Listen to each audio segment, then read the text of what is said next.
So one of the things that I want you guys to kind of understand what's going on in the market today is that it's not like it used to be back in the day. 10 years ago, if you just had antivirus and patching, I mean, you were way ahead of the game. But now there are new resources out there that are making this game change dramatically over the course of some years. You have digital currency in the dark web. So you have the ability to obfuscate finances and the identity of the person.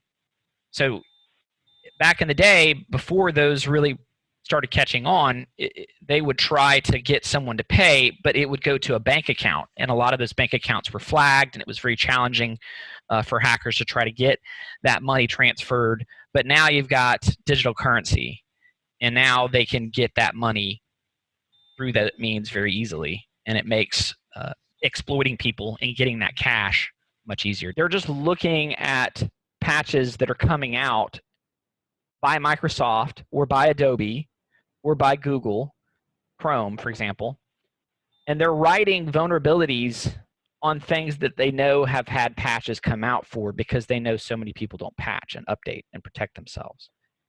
The landscape has changed now, and you're going to get more and more attacks. So it really starts coming down to really becoming more trained about what that landscape looks like and how they're going to try to get at you.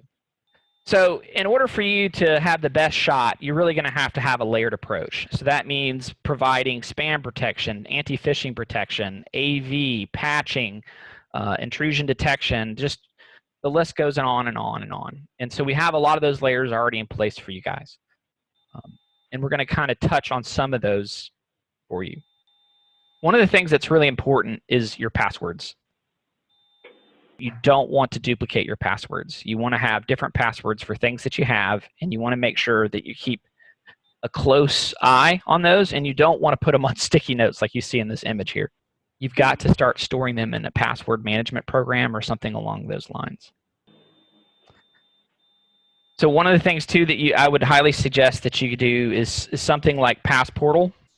It's a subscription that we have that we do offer to our clients to allow them to centralize and manage their passwords. What you would do is you guys would have access to your own personal vault, so right here. Mm-hmm. So everybody would have their own login. They can log in and they can put any passwords that they need to secure that's only accessible for them. So those passwords are saved specifically for them. No one else can see it. We can't see it. Not even Passportal can see it. Then you have the company vault. In the company vault, this is where users can create and collaborate on different passwords that you want to share across the organization. So that's where you can create folders and security and have specific people have access to those and others people not. And then you can then start sharing those critical passwords that you want to have others have access to. What's nice about that is if someone else changes the password in order for them to get in and to do something management style, it's updated for everybody. So if you have your, like a plugin, they have different plugins for Chrome, stuff like that. It will offer you the option to pull that into Passportal and update it.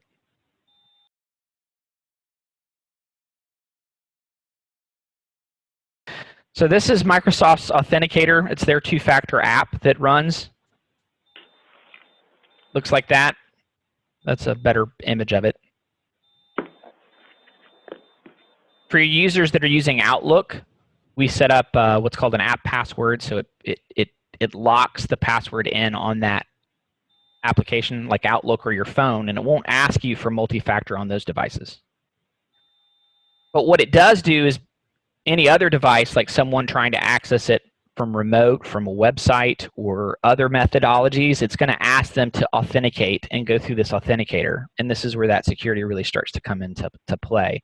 It's going to say, hey, look, great, you know the password, but do you have authorization through the two-factor? And it's going to send a message to your phone, and this thing pops up over here on the right and says, hey, do you want to approve the sign-in? Well, if they have your password, they still need to have the app installed, and then you can say approve or deny. So if all of a sudden you see an approval request come in on your phone, you're like, oh, snap, someone's got my password. And of course, obviously let us know immediately. And then, or if it's you, then of course you would just approve it.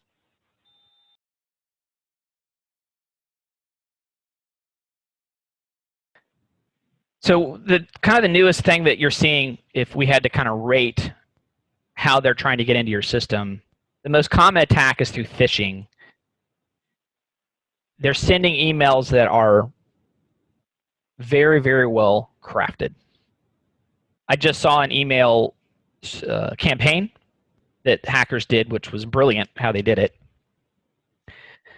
What they did is they infected a computer that had a list of people on it, vendors, clients, things like that. And then they sent out a carefully crafted Excel document that was meant to look like an invoice that had infection built into that Excel spreadsheet.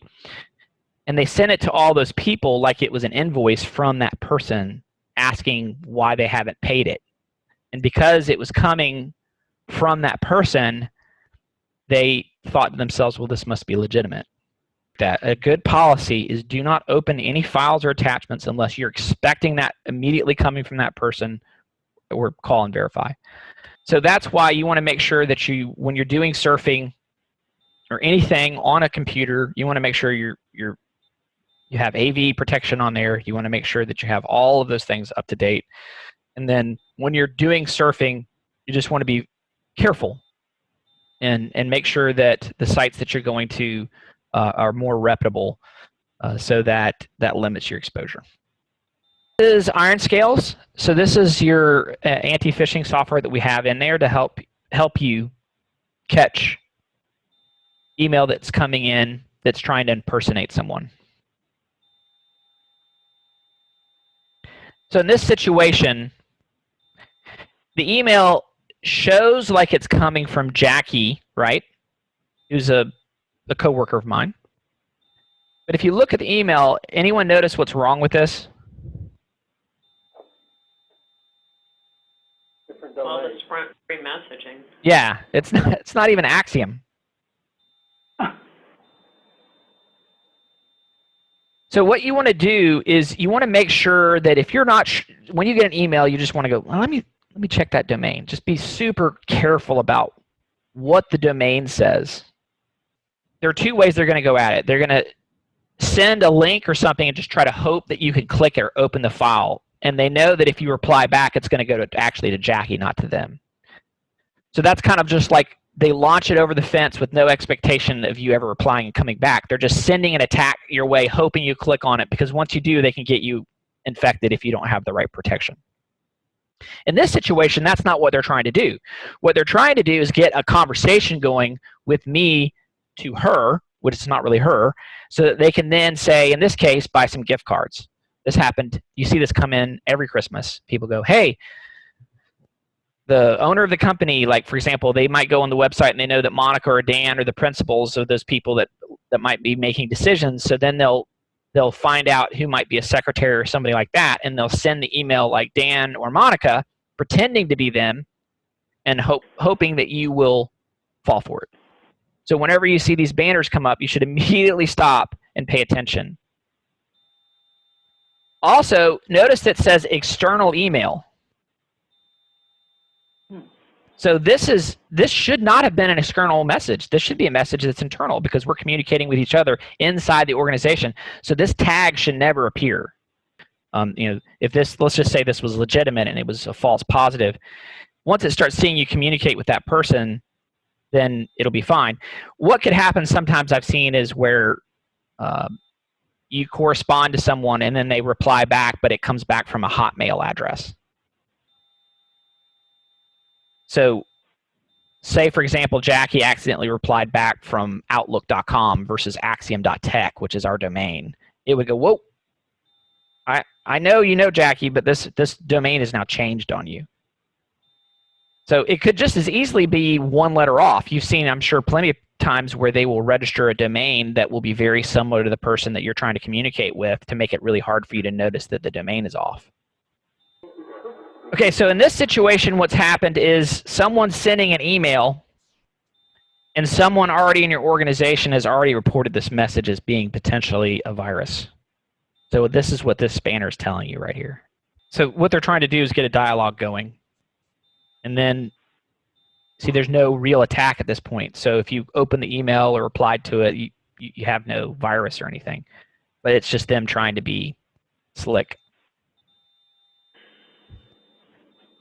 So this one is just our health reports that we send out. And what's happening here is kind of what I was talking about. So when the health reports come out from our organization, it sends it to me as me. And it goes, whoa, someone's sending you to you, but it didn't come from your mail server that we know. So this looks like an impersonation attempt. So that's what this banner is telling me.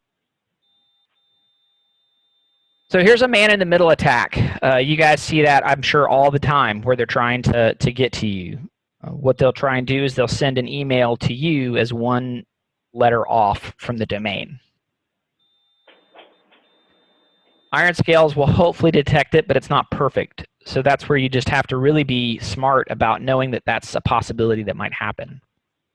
I know you guys have seen that happen with your own eyes.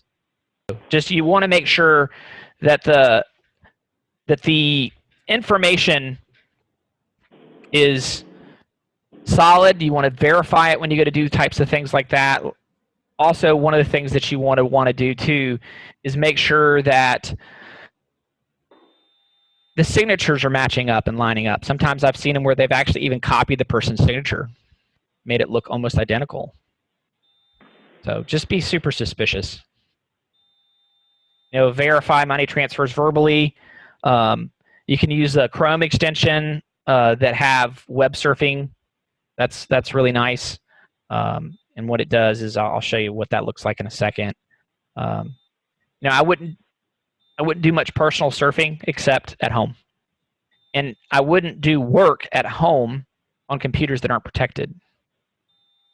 A lot of times I see that happen where the whole organization is super safe, but one of the people are doing a lot of work on a computer that isn't secure, and that's the one that got hacked. So now it sees emails and other things that are happening inside the organization because it's not being protected.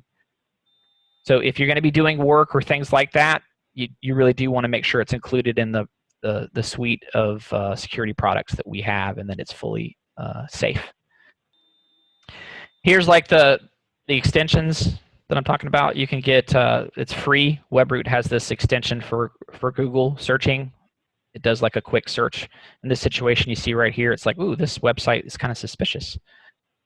So it just gives you a little bit of a fighting chance when you're doing your Google searches for your office supplies or things like that.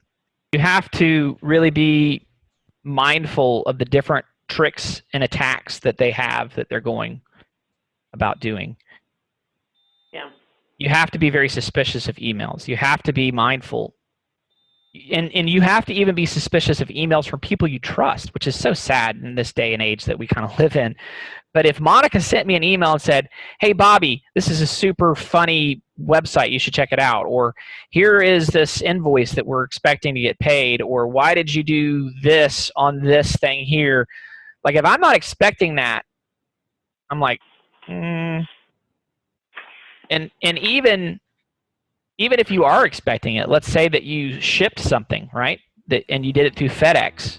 Don't just blindly trust that it's really from FedEx. Double check the email address. Double check those things to verify it, and make sure that those things are legitimate.